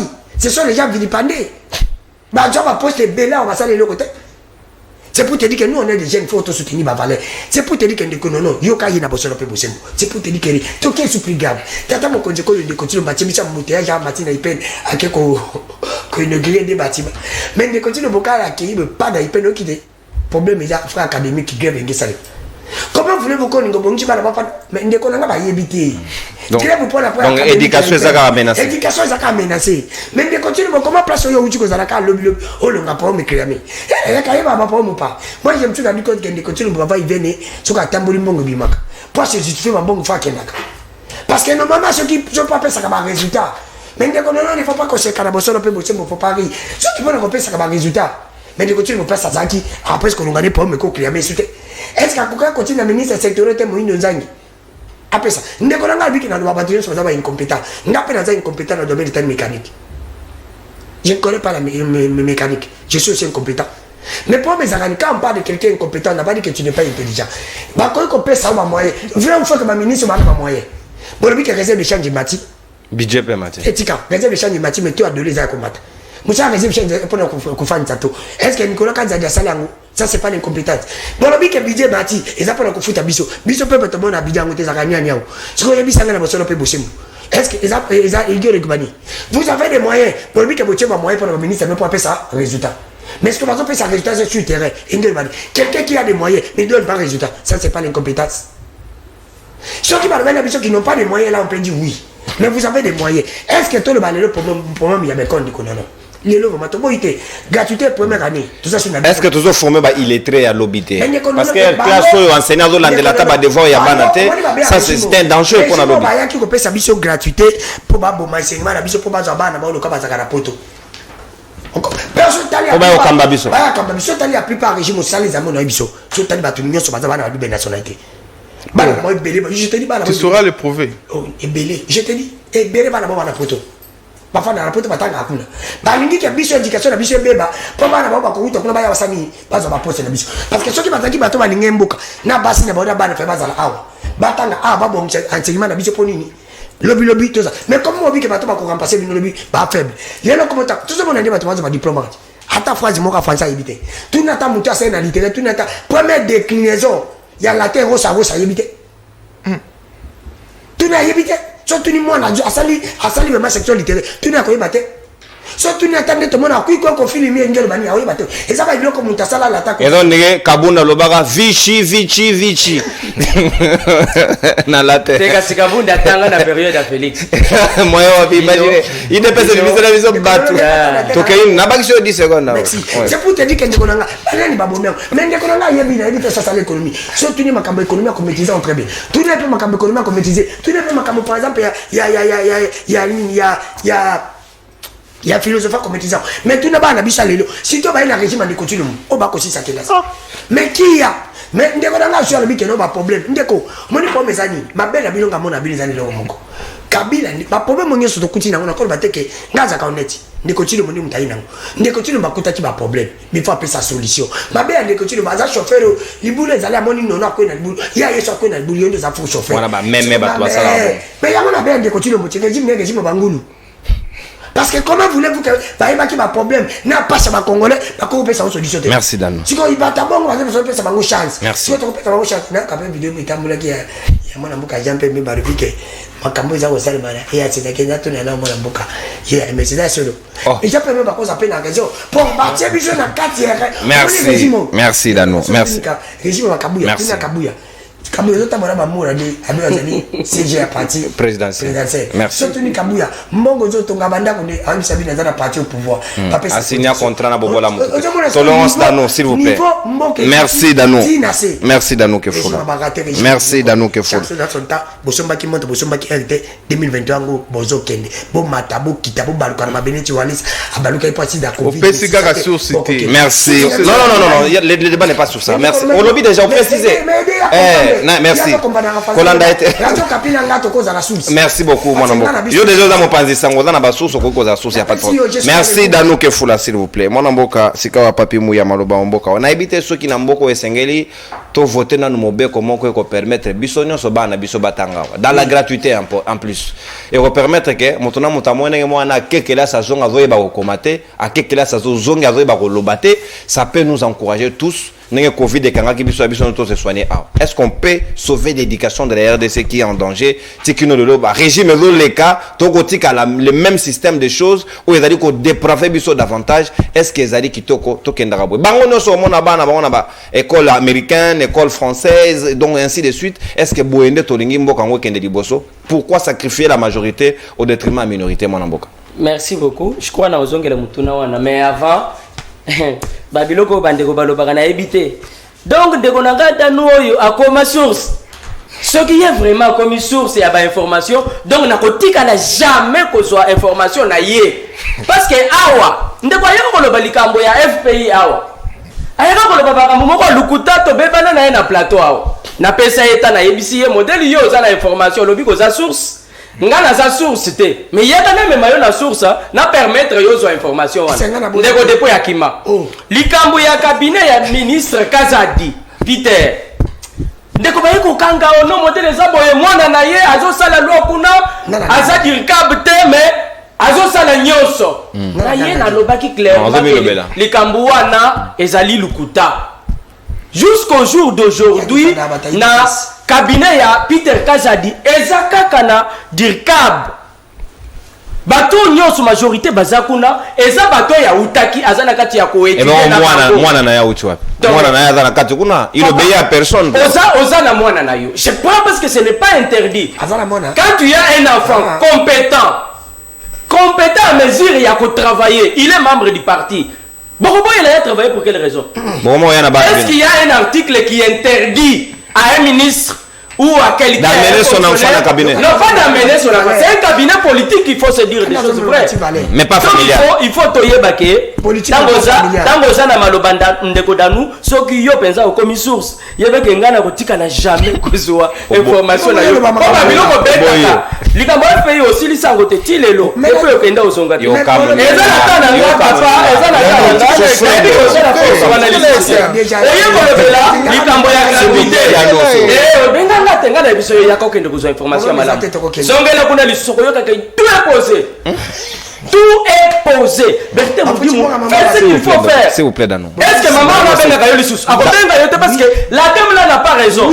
S'il vous plaît Danou, tout respecter tam. On le dit que ndeko Chilombo muto achaki gratuité. Il faut corriger. Au moins gratuité ezali coexister avant koya ya Félix Tshisekedi. Gratuité wana batiaki angote depuis pendant tout ce temps. Ezala kité. Félix Tshisekedi c'est parmi les gens qui aiment ce pays. Il faut tout le banabusolo mon frère. On peut ne pas reconnaître les lots. Mais avec le temps, tokoya wakoloba. Parmi les gens qui aiment ce pays, ton demi gratuité mais pour quelle qualité? Voilà les deux grands points.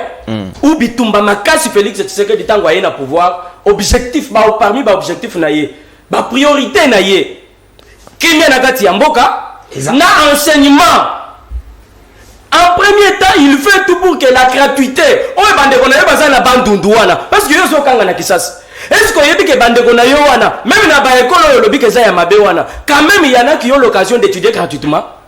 Est-ce ba bengi yo quand même balobi c'est un début. On ne peut pas dire qu'on va commencer avec le tout. Est-ce que moi Félix attend en école? D'abord, et Bandeliwana, il faut encourager ça. Moi Félix. Congolais à quoi comme un niveau ya Kindoki ya Boyi. Quelque chose qui n'a pas été appliqué pendant beaucoup de temps. Moi Félix attend en école. Félix Tshisekedi aye na bolingo ya Congo. À lobby, je préfère commencer avec la gratuité. Peu importe ce qui peut se dire. Avec le temps, aujourd'hui, tous à niveau tout déclenché gratuité partout, même pas naïe. Gratuitement. Au fur et à mesure, parce que Tshisekedi ne sera pas éternel. Il y aura un temps où Félix Tshisekedi partira. Mais Oyakoya, à cause de la licence relance, il y a gratuité. À Kouta, Félix Tshisekedi a commencé déjà quelque part. À Salaki, il faut continuer. Il faut t'encourager, Babilo Kowana. Il ne faut pas te critiquer parce qu'il faut critiquer. Il faut toyer baké, eza zela. Niveau. Quelque chose qui voit. Niveau ya ban appel qualité. Deuxième on est salaki et le voya liboso et andite à Félix Tshisekedi. Yami balé eza kimia na est. Qualité. Pourquoi bolobela ka budget? Pourquoi bolobaka ke mbongo ekoti et mbongo wana to mona ka yangote? Félix Tshisekedi tango aye na pouvoir, il faut yeba ke mboka na biso tozalaki entouré na bankuna. Que ça soit au niveau de l'armée, que ça soit partout, il fallait Misolo, même Minduki. Tout ça qui n'a force à consommer Minduki, ou il dit que tout ça qui sous embargo. Est-ce qu'on dit que pour nous consommer Minduki avant tout, il faut tout ça dans la Moussolo? Moussolo, on est où Tawapi? Félix Tshisekedi a tout fait pour d'abord ballon la mission embargo. Il faut que Congolais te permettre à Bango de connaître la Kananga. Échapper. D'abord on a 4 minutes. Mais question na ozongela. Non 4 était. Il a 3. Na komaki 4 minutes. Yo komi me chrono eza ko komata. Félix Tshisekedi c'est parmi bato oyo balingi mboka na biso zali komona. Bakosa yote modèle zomona baninga bazo ya ko attaquer ye. Oui, ils vont attaquer Félix Tshisekedi. Mais jour Félix Tshisekedi a kokende, ils vont venir ici applaudir Félix Tshisekedi. Donc, niveau ya gratuité, pona kozongela mutuna. Très bien. Niveau ya enseignement na mboka na biso, problème ezanini. Il faut te dire que Félix Tshisekedi est président dans ce pays il y a 4 ans. Ceux qui toquent dans un cycle normal, la formation d'un enfant, ou bien un cadre Tozana Bangolelo, est-ce qu'ils étaient formés pendant la période de Félix Tshisekedi? Point d'interrogation. Félix Tshisekedi, il est là il y a 4 ans. Maintenant, l'objectif est amitié. Les 2 premiers objectifs. Champ de bataille à Félix Tshisekedi. Donc, il faut te reconnaître. Autour du Mutuna, ok, non, école Boni Batongi. Non, regarde. Avant Yakotonga, Talana no Youti. Félix Tshisekedi na ba école ya Mikeo ya Utaki ya depuis Kalawana Kabila tika ba école wana bon ezalaki ka ba lolenge ezalaki. Félix Tshisekedi s'est dit je ne peux pas commencer à construire aussi longtemps que Oyeza et Sali Yakobeba, je vais commencer par arranger un outil. École Bakongo en Équateur, Batongi. Nalobi Boye. Nalobi te que ça d'abord Yakotongo. Moi, je parle d'abord. Je sais qu'il y a des écoles Oyo, elles ont construites. Il y en a un grand nombre. Ceux qui ont Pesita, on va vraiment tracer un tableau. Et dans le tableau, on va venir vous énumérer ça ici. Moi, je suis prêt. Pas aujourd'hui. Alors, aujourd'hui, je parle d'abord na Oyo Salemi d'abord. Très bien. Parce que, au moni, comment on va retomber ça, madame? Comment on va retomber l'école Yassika? Pendant que Yahoo Yakaleza Yakobebe. C'est pas aussi une façon. Combien d'écoles réhabilitées? Je prends l'exemple. L'école Mukengeli. Nalemba. Première école. Ça, je parle de Kinshasa. Oui. Ce que Nakasai et Pananga. Non, exemple parce que ceux qui ont bandit Kotanga, par nombre, il y a l'école Nyoso. Ministre Nanga, on a Kisanga Kalate ici. C'est comme ça que je me dis, Nakasai, école du 24. Je peux citer comme ça ma province Nyoso. Donc, volonté Ezali. Il faut Congolais, tes mes gratuités, elles pas de binouti. Aussi, il y a quelques ministres, premier ministre, pour y que Bandoki à Congo, majorité, ce sont parmi les Congolais. Aussi, combien de ministres? Premier ministre, mais n'a pas de ticket dans la mouquette. Félix Tshisekedi prend les devants. Il dit Bandundu, na comment on appelle? Na Équateur. Pardon, na zone d'abord na Équateur. D'abord na Équateur. Ache courant, batouana balobi mama. Oh le loko totika na komona yango te. Papa, le kutayo ozolo ba Jean-Pierre Mbemba akosa. Jean-Pierre Mbemba kosete asumaki makambo na ye te yo ba rande mutoza sena ba source na yo alobi depuis toza modèle toza boye totika na komona courante eza première fois na oya ya Félix Tshisekedi likambo ya bandundu oyo zali komona ezotalisa niveau ya motema mabe ya ba dirigeant otozwa na bandundu bosali nini bino bandoki otozwa bino bosali nini bandundu balukaki baboma bandundu vous avez fait quoi? Je vous dis, Chaya bataille à Félix Tshisekedi, donc 5 ans Bandundu ignoré, Bandundu n'est pas ignoré. Mais qu'avez-vous fait? Vous voulez qu'il puisse faire quoi? Parce que école moko na Bandundu. Na lo bakaboy. Ndeko non. Ata ndako na yo. Biloko nyonso kozala. Ce qui kimia izate bana bakolia malamu te. Bandundu na kimia papa. Bandundu na kimia. Et loko ya liboso nga na lobi, Félix Tshisekedi c'est basé d'abord sur l'éducation. Na kimia na kati ya mboka na biso. Na plan ya éducation a instauré gratuité de l'enseignement. Na ya mibale ya kimia a sali effort balongo de la biso embargo parce qu'embargo ba osoma mindu kité. Bon bundande nini. Merci mon amour. Donc toyeba que ce que ça na. Merci papi Boya. Alinga Congo oyo. On récupère ta antenne na yo. Donc toza deuxième mandat est assuré na bandundu na koyanka moko parce que je vais aller na bandundu batonga bandundu na zo ba image ya bandundu. Kalate Félix Tshisekedi prend le devant pour bandundu. Toya le belango. Après ce Félix, merci pour la gratuité où ils ont régné déjà dans Bandung. Merci mon amboka. Merci mon amboka. Le président a été plusieurs fois au Kassai, mais nullement il a été au Bandung.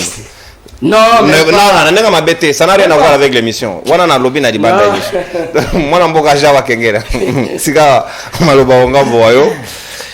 Na évité pourquoi vous refusez à rencontrer vraiment des sujets dans sa pertinence. Parce que Esengé Tobi système éducatif est au rabais.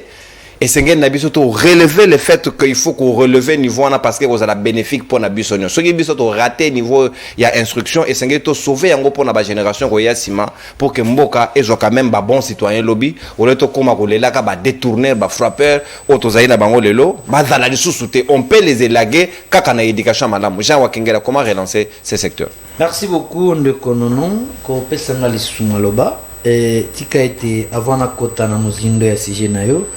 Nazongela mukende ko c'est qui encore? Joël Mbombo. Joël. Je croyais qu'il y a un pourcentage il y a 500 et réalité mais ngana loba 15 il y a zongisi à lobi 3 de quoi il fallait que ça ba congomani. Et là nous avons deux types. Nous avons les fonctionnaires de l'État qui font moins la carrière et c'est différent d'un agent public de l'État dont tu cites.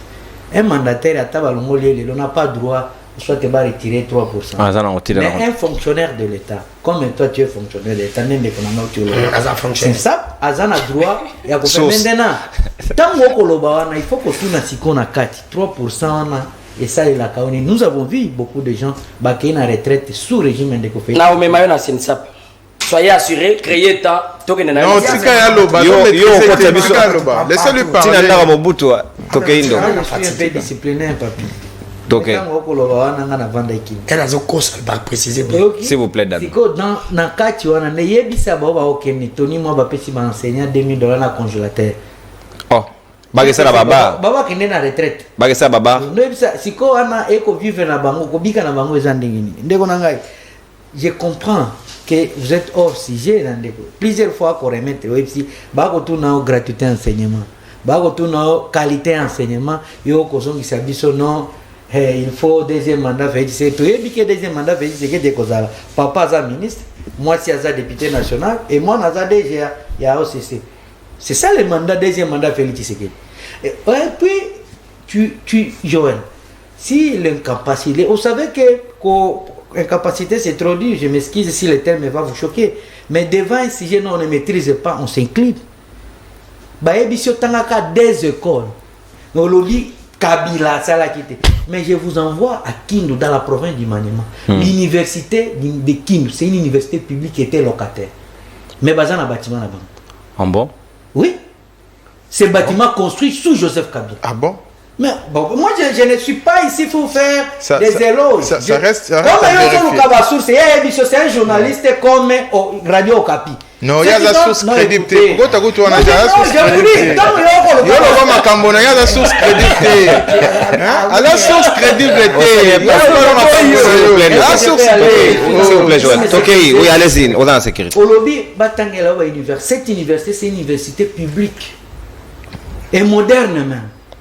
Il y a des écoles construites sous Joseph Kabila, là même, Epé Mabala, école officielle, et tant d'autres. Ndekonanga aussi qu'on rappelle aux journalistes parce qu'il fait bien son travail. À l'émission, gratuité de l'enseignement à l'époque de Kabila, c'était au moins processus. Et c'est là qu'il dit discours du genre populisme était. Déjà gratuité de l'enseignement. Oh, gratuité de l'enseignement, et ça graduel. Parce que si la base est ratée, na sommet c'est zéro. Bon, formé par illettré. Na sommet c'est zéro, c'est-à-dire quoi? Ce qui base est raté na université, c'est ça le tourisme. Tokeka kota la université, mais toye na elo côté tokende kota na université. Je donne un exemple, monsieur Nono. Quand Kabila prend le pouvoir, c'est la gratuité dans la Constitution. Ce n'est pas inventé par Félix Tshisekedi. Mais non matérialisé. Non, quand on dit se contredire. Pendant 18 ans. Il y a un projet de procédure, il y a un processus, il y a une école. 1000 écoles par an. Parmi 1000 écoles par an, même si tout le monde a un côté. J'ai bien précisé. Je viens de vous citer 2 écoles. Sur 1000. C'est 1000, autant que des écoles. Des écoles sur 1000, on a fier. Je ne sais pas si vous êtes. Je suis contre tous les jours. Vous êtes devenus les journalistes. Vas-y. Je suis dans le oui, bien sûr. Tot cité. Il y a bien une université, mon côté, les autres. Et ton nom sous Joseph. Mais là, il y a une université. Nakindu. Et ton ami, na sous Joseph. Une université, il y en a plusieurs. Je cite seulement une. Pour preuve, il y a exemple. Il y a plusieurs écoles. Il y a autour, totalement 2 ou 3. Il y a Koka quitté. Maintenant, la émission parmi 1000, les acquis processus. D'abord, dans la province où je me retrouve, il y en a 3 ou 4. Je te cite 2. C'est déjà une récite. Pour le il y a Tanga quitté. Maintenant, la Tangi. C'est bon, on conçoit quand même un débat. Il y a Tanga Tchatelo, tu sais, lorsqu'on veut parler de la qualité de l'enseignement, il y a 2 types de qualité autour au Kenya. Un, il y a Liboso, il faut que l'État prenne ses responsabilités. Dans le domaine de l'enseignement, aujourd'hui, une école qui hébergeait au moins 50 élèves, sous Félix Tshisekedi, une classe plutôt, et ça devient 150. Quel est le mécanisme avant de tripler? Effectif. Mécanisme pour le contrôle d'abord, construction des écoles, équipement, école, classe, moniteur, soit encadreur, prise en charge des conditions. Est-ce que va devoir à domicile? mais lelo le corbeau ne renard. Déjà la preuve c'est que moi a joué car examen d'état diplôme naé. Étendez seulement les micros. La plupart soka bandi car français. Tout cela est un problème, il y a qualité, il y a enseignement. Qualité dans 4 ans, il y a Félix, tu sais que il y a qualité ou n'est. Il y a 18 ans. Ba diplôme il y a lelo ça pas bien. Ndeko s'il vous plaît, ndeko. Mouya. Toke yi mona mboka wakengela. Je dis très bien qualité et enseignement.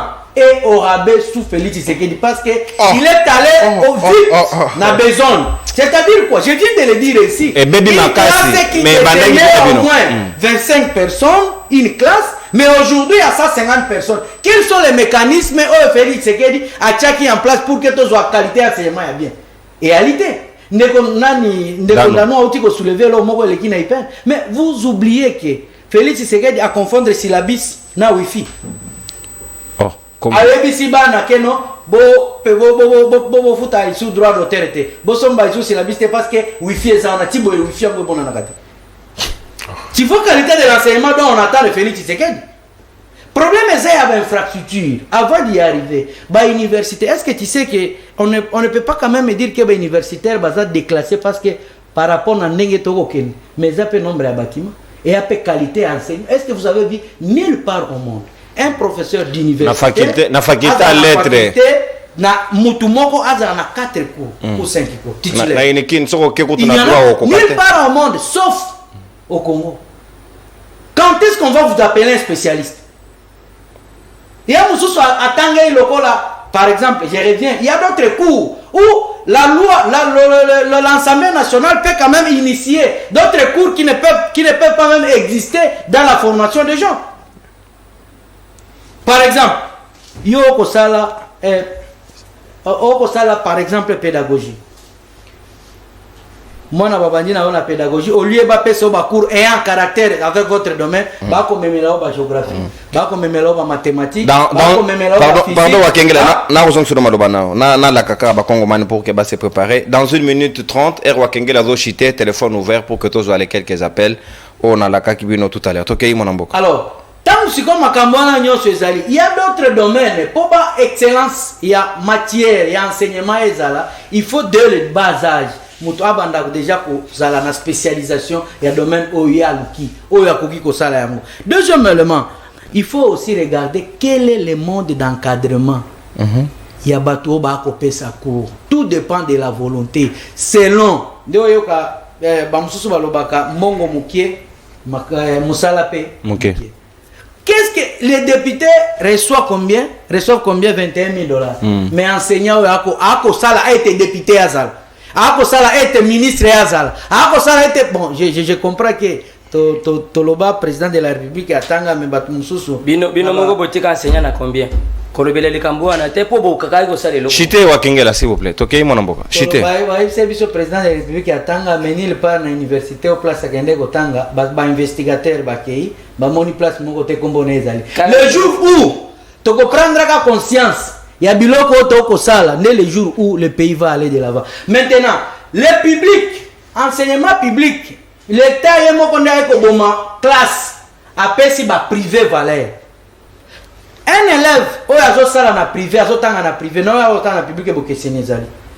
Même aussi, il y a ni ma école primaire, ou azo tanga na public, il y a l'État. Ou comme au lobby, on peut essayer de voir à domicile, mais nanda de devoir à domicile ça. Merci mon ambo. Contrôle la classe des alagades. Mais ou ya privé, ceux qui azo encadrement ils allaient bien. Bazouye na mosolopé a bien, au monde à lobby kuna. Merci mon ambo. Du privé donne de bons résultats. Merci. Et la plupart de ces ministres au Banabamo Bazalia ils sont dans les privés. Donc bango mona baboyi gratuité de l'enseignement parce qu'ils savent, ils en connaissent les conséquences. Donc biso toko préparer ba monstre à lobby na volonté na biso qu'on a bon vouloir na biso. Je crois que ba autorité na ba service habilité bazali na ndingi sapé responsabilité ya ko rattraper retard oyo. Bonjour c'est maîtresse yebisa bandeko ndeko dano plutôt atika motema mabe Congo eza Kinshasa te lokola awa na commune na yo ozomona école te bazotonga zwa bus ou avion kende na province otala soki bekod eza kotonga mate ya kosala débat naza na kwango na komi pe journaliste ya politique pesa merci na Congo Oh, qu'est-ce qu'il a voulu dire? C'était quoi? Ndeko dans article 15 et Kenda wapi à Congo. Pesa ba politicien merci. Bon, voilà, on est à mécanicien de quoi on a communiqué ce message. Congolais, ça réfléchit bien. Merci. Et après on critique bino ndima loba pe la même discours. Bonjour. S'il vous plaît ndeko. Appel. Ah, émission na yo. Ah OK, alanda ka wana bokebi. OK. Allô ndeko mbote na yo bengi biso ape komborani. Bonjour papa donc non. Bonjour papa. Hello na ina tuna papa papi. Awa aza koloba ke bato babomi Congo ezali donc ba Congolais. Lo ya na Congolité. La bengi dans la commune ya Munga Fula papa moi Baudouin. OK papa Baudouin. Bon. Awa le boyeke donc Congo est couvert dans la Congolais. Lo bazo voter la Congolité. Sikoyo bazo voter on a tinani.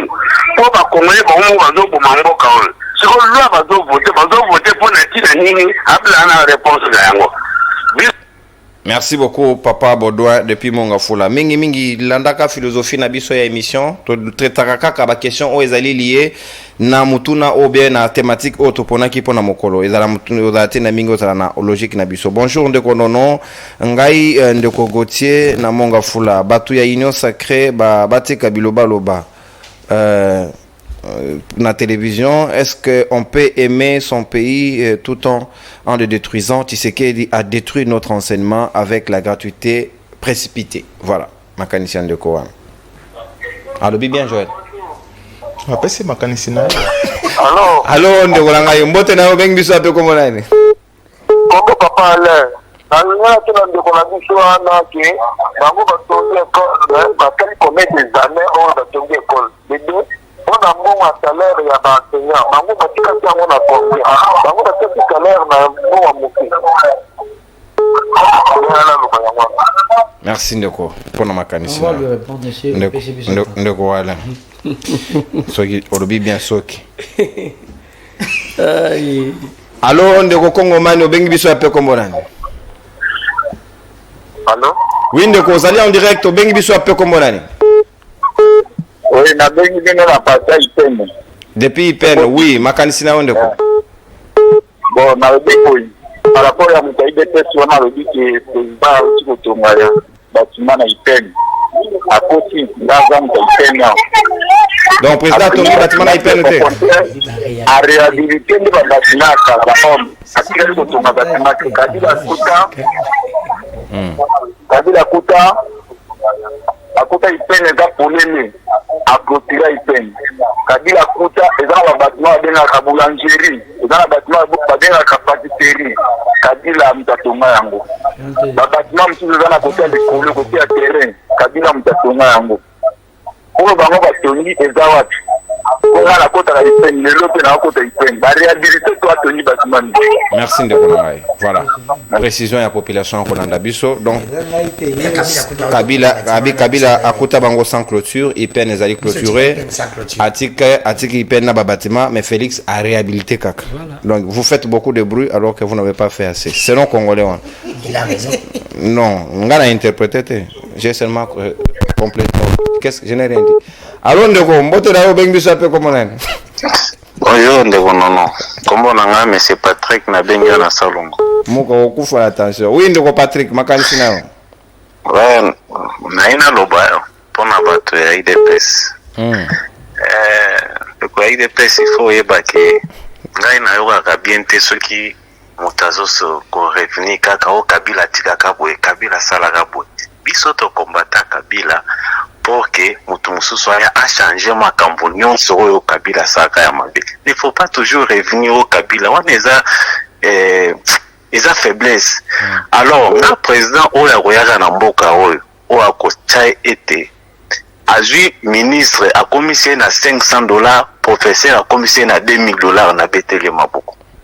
Soki médecin otie na $2000, député otie na $500 na betele maboko. Omoni soka ba diminuer trait de vie à l'institution. Ba politicien nyonso komona ba parti politique eko disparaître. Po bango nyonso bayaka na politique pona koiba. Makanisi na ngai ngona. Merci Ndeko. Donc, Sengeli to sauver système, il y a éducation na biso, bo pesa plus makanisi sur yango. Bonjour, ça 13. Ah, IDPS.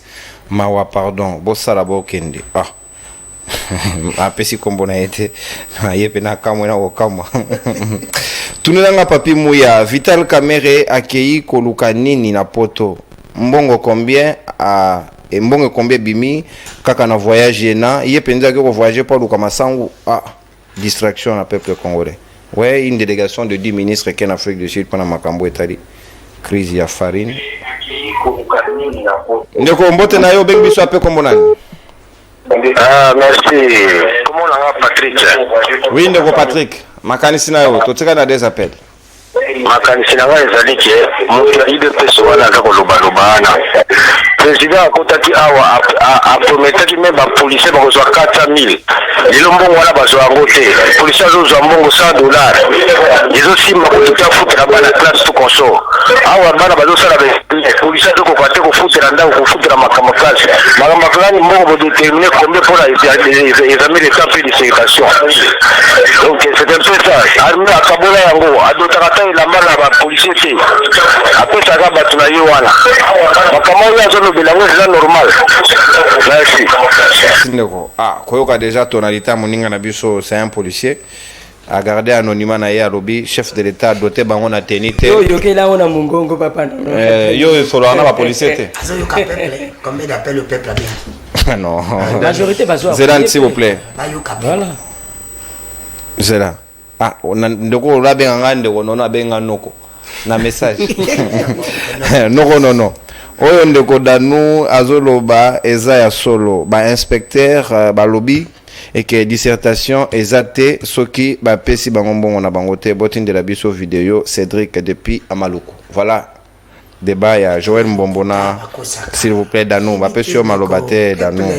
Faut avoir les informations. Solution ezate. S'il vous plaît. Bonjour libre débat éducation eza ya kobeba l'état nde mutu abomi éducation balobaki bako pesa mbongo mais ya mois d'avril mais tomoni balongoli biso plutôt 10 000 francs au lieu babakisa enseignement et bongwani et kobongwana ndenge nini voilà ezali Dieu na maluku voilà ndeko Dieu totondi botondi tokomi pratiquement na suka ya manaka libre de bana biso ya mokolo lelo moyeto kamata bino susu na zela ya singa ezalité parce que esengeli totika ta d'antenne na baninga basusu ba kolanda biso na lembinga zor de la presse congolaise na tant qu'anzangele ka kolanda biso na émission et comme école de communicateurs et kolanda tout à l'heure moi na mboka dano ke fula merci pour la disponibilité pe makanisi na yo pe siko na mboka merci Joël Mbombo na participation peu disponibilité na yo sûrement que aux ongeli télévision parce que sûrement na ongeli télévision na qui na moi trêve alors je crois que je suis maintenant de retour pour na corriger ba erreur et ba faute oyo bandeko lokola ba dano et ndeko nanga ya PPRD à tout moment bazotia ba population na erreur na lobaki concernant quelque chose qui Congo ezaki tchasate au moni tango ndeko wana bengi alobi angoti alobi que non bosala la confusion na ba province bazomona nde ba école les autres ngama misala les autres. Merci mon amboka merci beaucoup donc Kinshasa bo privé en wana bekol ndeko non na website ndeko nanga elo moko aiba elo moko batangeli balobi Kinshasa ezali province otangité atanga la province la bango atangité c'est pour te dire que ayebité na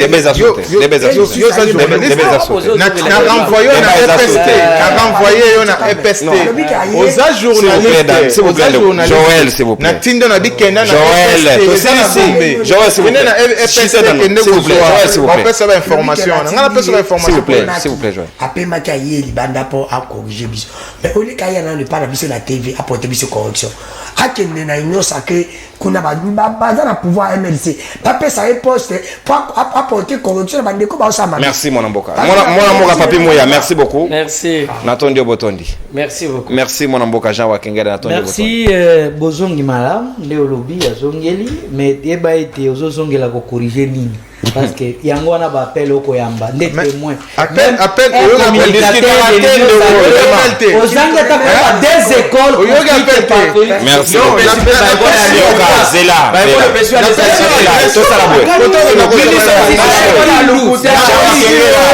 place nazala makanisi malamu mpona bino zela nazala makanisi malamu ndeko s'il vous plaît Jawa Kengena nazala makanisi malamu mpona s'il vous plaît Joël Mbombo nazala makanisi malamu mpona j'ai prévu des cadeaux pour vous que mutu na mutu atikala kima azonga pa na ye monsieur Sili au revoir et à la prochaine salut.